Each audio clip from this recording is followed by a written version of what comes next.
discurso muy marcado por una reconstrucción económica. Está en línea el senador Matías Walker. ¿Qué tal, senador? ¿Cómo está? Muy buenos días. ¿Qué tal, Roberto? Muy buenos días. Gusto saludarte a ti y a todos los auditores de mi radio. Qué contento que está, senadora. Sí, la marraqueta está más crujiente hoy día. Oye, ayer yo me mataba la risa, después entendí, porque estaba viendo el duplex que tenías junto a Scarlett Cárdenas y el senador Núñez, y yo te miraba, que tú mirabas para el lado a cada rato. Sí, Claro, ahora entendí que lo que estabas mirando era la pantalla, justo, y te tocó el gol cuando estabas en la entrevista, parece. Estaba en plena entrevista y había terminado la sesión del Senado, y mientras yo discutía ahí con el senador Daniel Núñez, una muy buena conversación que tuvimos con Scarlett Cárdenas, muy buena. Entre paréntesis, gran incorporación a mi radio, gran refuerzo.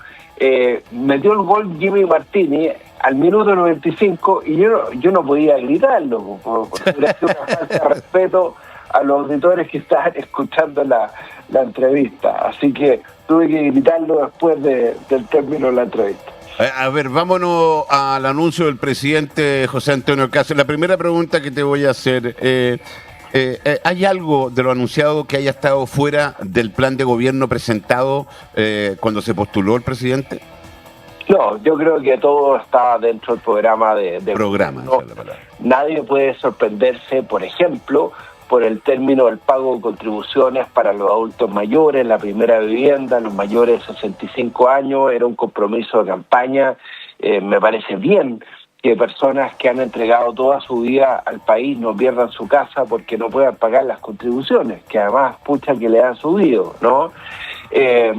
Chile tiene que volver a dinamizar su economía, lo hemos conversado tantas veces en este programa, Roberto. O sea, los últimos 12 años hemos crecido a una tasa del 2% y coincidió con una reforma tributaria, que también la discutimos muchas veces en mi radio, el año 2014, que yo voté a favor. O sea, acá no quiero acá esquivarle el bulto a la pregunta, pero que nos dejó con un impuesto a las empresas mayor al promedio de la OECD, mayor al promedio de los países más ricos del mundo. Y eso coincidió, lamentablemente, con una falta de dinamismo de la economía, como digo, 12 años creciendo al 2%, 850.000 desempleados, 150.000 familias en campamento. Entonces yo comparto el diagnóstico de este gobierno de que hay que volver a crecer.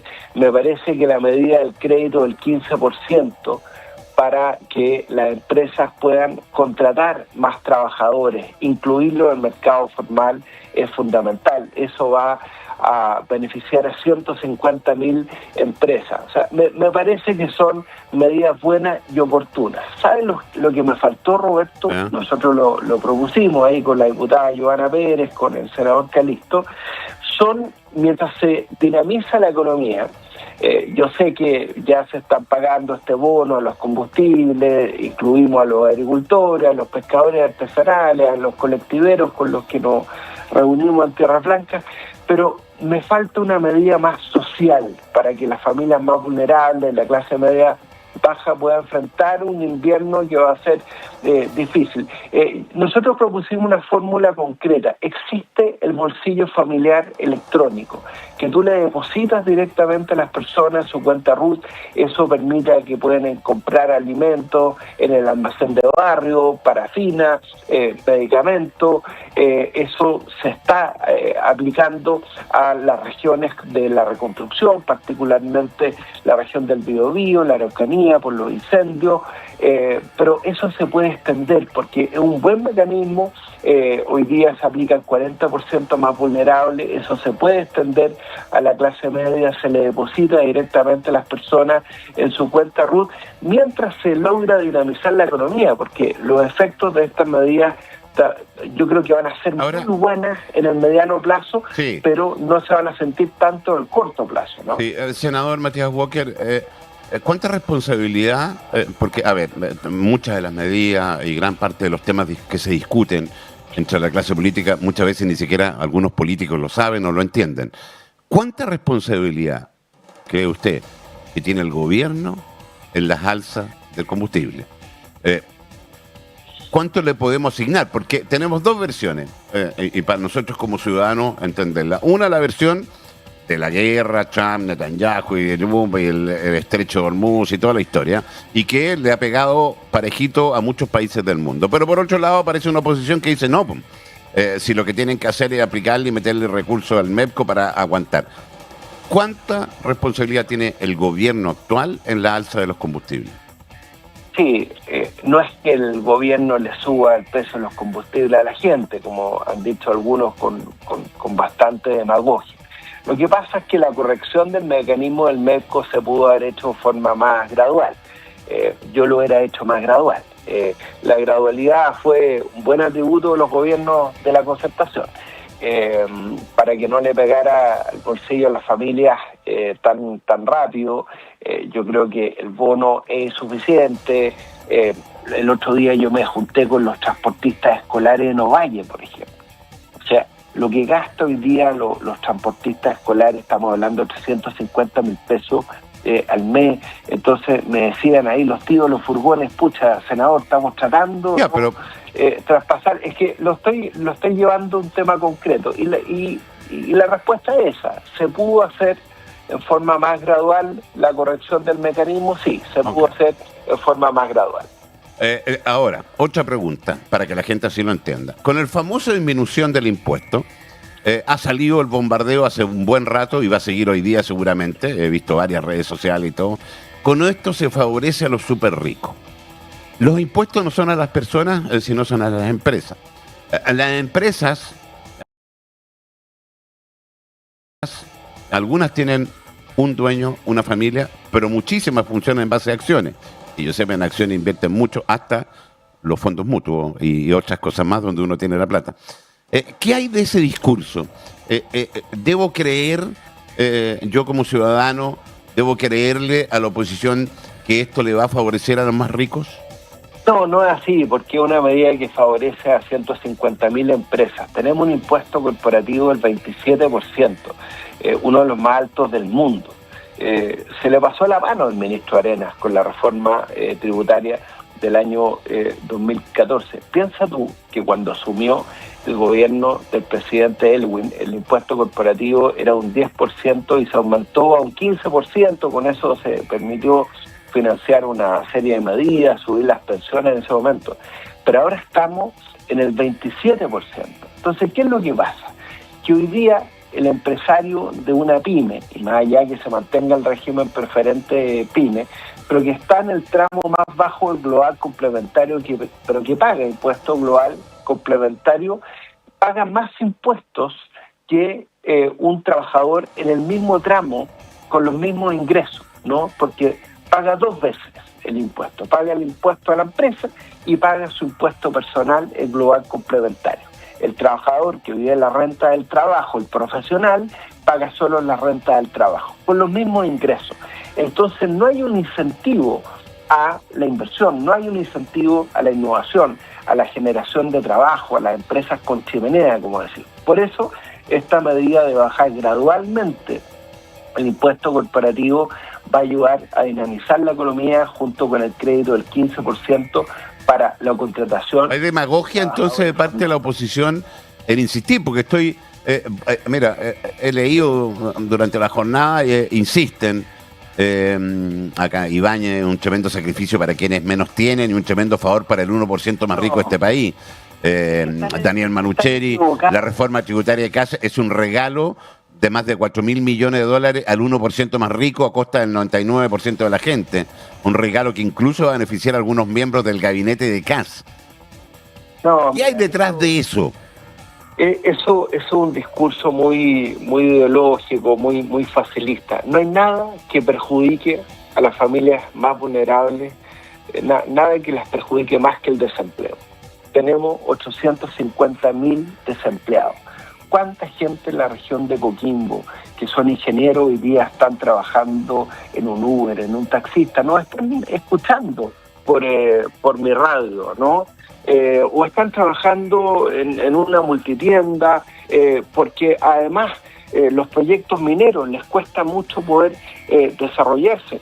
Hay proyectos mineros como Pucobre, por ejemplo, en Illapel, que hace 3 años tuvo resolución de calificación ambiental favorable y todavía no puede empezar, va a empezar recién en mayo. Entonces, esta medida, ¿qué es lo que dice? Que si tú tienes una resolución de calificación ambiental favorable y después el Estado te revoca esa medida, te tiene que compensar. Eso va a incentivar la inversión. Si tenemos más empresas mineras en la región, vamos a tener más ingresos para los municipios. Sí, claro. Obvio. A propósito que algunos dicen, no, es que se termina el pago de contribución a los adultos mayores y eso favorece a los más ricos porque no todos pagan contribuciones. Ya el ministro García despejó esa discusión. Se va a compensar a los municipios. Gracias al buen acuerdo del royalty minero, hoy día La Serena está recibiendo 1.300 millones de pesos al año, Coquimbo también, lo conversamos con la alcaldesa Daniela Norambuena esta semana, con el ministro de Economía, Daniel Mas.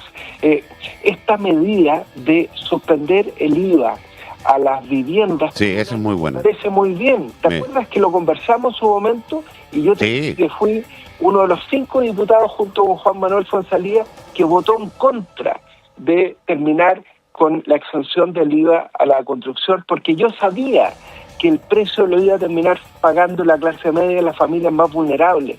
Fuimos a ver al ministro Poduje con los comités de Illapel el lunes. Hoy día construir una vivienda en Illapel cuesta 1.800 UF, y eso en parte es por el pago del IVA. Entonces, si tú le quitas un año el IVA a la construcción, lejos de favorecer a los más ricos, va a favorecer el acceso a la vivienda, absolutamente, a las familias más vulnerables y a la clase media. Entonces hay mucho de demagogia en estas críticas. Yo creo que hay un tema de desconocimiento de la ciudadanía en general del tema impositivo. Ayer, de hecho, uno escuchaba y uno mismo, que da un poquito más, te maneja un poquito más de información, habían elementos técnicos que uno se perdía. Pero eso estamos haciendo la bajada de esto. En el caso de las contribuciones de los adultos mayores, aquí incluso saludos me preguntan, hola Roberto, de consulta, ¿la exención de contribuciones para mayores de 65 años es sin excepciones? ¿Es para todo o tiene un límite? Para todos. Para la primera vivienda y para la vivienda que sirva de residencia principal a la familia. Eso es muy importante. O sea, no es que una persona, no sé, pues hizo una inversión en Puerto Velero y no va a pagar más contribuciones. No, estamos hablando de la primera vivienda donde vive la familia, donde vive el adulto mayor. ¿Cuál es el sentido de esto? Que un adulto mayor que se ha sacado la mugre trabajando toda la vida, no le quiten su casa por no poder pagar las contribuciones. Ese es el sentido de esta medida y yo la voy a apoyar, 100%. Ahora, el enfoque claramente también habla de un manejo, de ajustar la deuda fiscal. Escuchábamos, porque los números son números y están ahí y son indesmentibles. El aumento de la deuda de este país era una locura desde el año, no de los últimos 4 años solamente, desde antes. Entonces, lo que se busca también es eso, ¿no? Es tratar de entender de que este país tiene que generar lo que gasta. Por supuesto, Roberto, porque fíjate que aumentamos el impuesto a la empresa el año 2014 y lo digo en primera persona plural porque yo voté a favor de esa reforma tributaria, porque lo que nos decía el ministro Arena es que con esto íbamos a equilibrar las arcas fiscales. Pero ha ocurrido todo lo contrario. Ha aumentado el nivel de deuda de Chile, ¿no? Entonces, como dice el ministro Daniel Mas, hombre de nuestra región, tenemos que volver a dinamizar la economía. El presidente Frei me dijo un día una cosa que es muy cierta. Me dice, mira Matías, yo no hice ninguna reforma tributaria en mi gobierno y nunca hemos recaudado más porque crecíamos a tasa del 8%. Sí, claro. ¿Se fija? Entonces a veces el discurso ideológico hace que nos perdamos en una discusión que es absolutamente estéril. Sí. Seguimos creciendo a tasa del 2%, no vamos a poder enfrentar las listas de espera en los hospitales para los enfermos con cáncer, a propósito del plan de alerta oncológica, no vamos a poder dinamizar las viviendas sociales para los sectores más vulnerables, no vamos a poder entregar los subsidios de las casas polillas que le deben a la gente de San Juan y Tierra Blanca, lo conversamos con el ministro Poduje. Entonces, yo creo que son buenas medidas, yo las voy a apoyar, Roberto. Lo que me falta es, mientras dinamizamos la economía, cómo compensamos el bolsillo de la gente más allá de estos bonos combustibles, y por eso esta medida que propusimos, el bolsillo familiar electrónico ya existe, se le deposita directamente a las personas en las cuentas RUT, permite... Está bien, pero eso, ojo, volvemos... Y se puede hacer, ¿no? Sí, yo creo que el problema está, senador Matías Hugo, que estamos conversando en la cadena nacional de ayer. Todas las medidas de ayuda apuntan a los segmentos más bajos. Quien está pagando todo esto es la clase media. Nosotros no somos ni súper ricos, ni estamos en los quintiles más bajos, sino somos la gran mayoría de este país que somos la clase media. Y somos nosotros los que estamos pagando, porque no clasificamos para los bonos porque somos muy ricos. No clasificamos para otro lado porque somos muy pobres. Entonces, al final terminamos pagando nosotros esto. Por supuesto. Y por eso es tan importante esta medida del 15% del crédito a quienes contratan personas, ¿no? Porque finalmente eso se les va a descontar de los impuestos. Es una muy buena medida. Que hacen todas las empresas, o sea, va a la vena de lo que realmente necesita y va a beneficiar a 150.000 trabajadores. Por eso yo te decía lo del bolsillo familiar electrónico, porque hoy día beneficia al 40% más vulnerable del registro social de hogares. Nosotros lo que estamos proponiendo con la diputada Giovanna Pérez, ahí con el senador Calisto, es ampliarlo a la clase media, ¿no? Porque es una clase media que la mayoría tiene cuenta RUT, entonces es más fácil poder aplicar la medida. Sí, ahora yo quiero que la gente entienda, y yo creo que ustedes, algunos de ustedes lo tienen claro, que la mayoría de este país, y disculpa que sea tan majadero, somos clase media, y la clase media se ve favorecida. La única manera que nos vemos favorecidos es con trabajo, con que el país crezca, ¿no es cierto? Fíjate que acá me escribe una persona, me dice: razón del senador Hugo, que yo soy ingeniero con 2 títulos y estoy conduciendo un colectivo por la crisis laboral. Gracias, yo soy ingeniero en mina, hoy en Uber. Estoy leyendo mensajes que me llegan, ¿eh? Por otro lado me dice: hola, soy dueña y conductora de la locomoción colectiva, pago dividendo 3.95 y hace 8 años pagaba 2.50 y más aún ahora me cobran dividendo. Roberto, impuesto por todo. Imagínate que es cesante y de mi finiquito un buen porcentaje se va impuesto, siendo que es la platita que tengo para sobrevivir. Y yo insisto en lo mismo, los impuestos al final los terminamos pagando la clase media, no es los súper ricos como se quiere decir. Bueno, yo le agradezco a ese ingeniero que escribió porque estamos pensando en él. Fíjate que una de las medidas es establecer invariabilidad tributaria por 30 años. Es decir, decirle a todas las empresas del mundo: vengan a invertir a Chile, no les vamos a subir los impuestos en 30 años. Entonces yo ayer escuchaba a diputados decir: no, pero es que esto se hizo durante la dictadura, y no entienden que finalmente tiene que haber más inversión, tiene que haber más empleo. No puede ser que los ingenieros estén manejando un Uber cuando tenemos la región con mayor potencialidad minera de Chile, ¿no? Tenemos proyectos parados por 100.000 millones de dólares a la espera de un permiso del Estado, atrapados en burocracia. Lo conversamos con el ministro de Economía, la alcaldesa Daniela Norambuena, esta semana. ¿Cómo podríamos reactivar el turismo, el borde costero, la minería, ¿no?, en la región de Coquimbo? Tenemos todo para crecer. Entonces hay un grupo de burócratas que lo están impidiendo por una discusión ideológica de hace 30, 40 años atrás. Yo voy a apoyar este proyecto, Roberto. Creo que va a la vena de lo que necesitamos para reactivar la economía, para reconstruir Chile, para que haya más recursos para seguridad.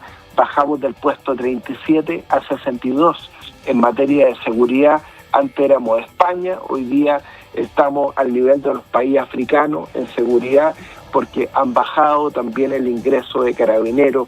Lo hablamos con el ministro de Seguridad, le presentamos una propuesta concreta: subirle los sueldos a los carabineros para que pueda permanecer. Sí, pero avísale a la ministra que haya las sesiones a las comisiones. También. Sí, oye, sí, fíjate que me siguen llegando. Roberto, soy ingeniero en prevención de riesgo, yo estoy conduciendo un Uber, soy acuicultor y acá estoy en la locomoción colectiva. Tengo 2 títulos, 3 títulos, hola. Tengo ingeniero comercial, 2 ingeniería de administración, 3 títulos técnicos, hace 2 años de trabajo de Uber. No tengo pega. Haga lo que sea, pero que lo hagan, pero que hagan la pega. Es la clase media, es la que se ve más afectada y es la que no se considera por ningún lado definitivamente. Y yo quiero terminar con lo que partí diciendo. Algo de lo que anunció ayer el presidente de la República estaba fuera de su programa de gobierno por el cual votó el 59% de este país. No, nada. Nadie puede sorprenderse por estas medidas. Fue lo comprometido a la ciudadanía, fue lo que votó un 58% de la ciudadanía que votó por este gobierno, que ojo, no es gente de derecha como piensan algunos. Si quienes votaron por José Antonio Kast lo hicieron bajo la convicción que Chile tenía que volver a crecer, a generar empleo, a ser un país más seguro. Yo sé que ha sido difícil el inicio de este gobierno. Hubo frases malas al principio, que Chile estaba quebrado. No puedes decir eso cuando le estás diciendo a todos los inversionistas que vengan a invertir a Chile, pero que necesitamos medidas para reactivar la economía, lo necesitamos con urgencia. Por eso yo voy a aprobar este proyecto y no tengo ningún... ¿Cuán rápido puede salir esto, senador?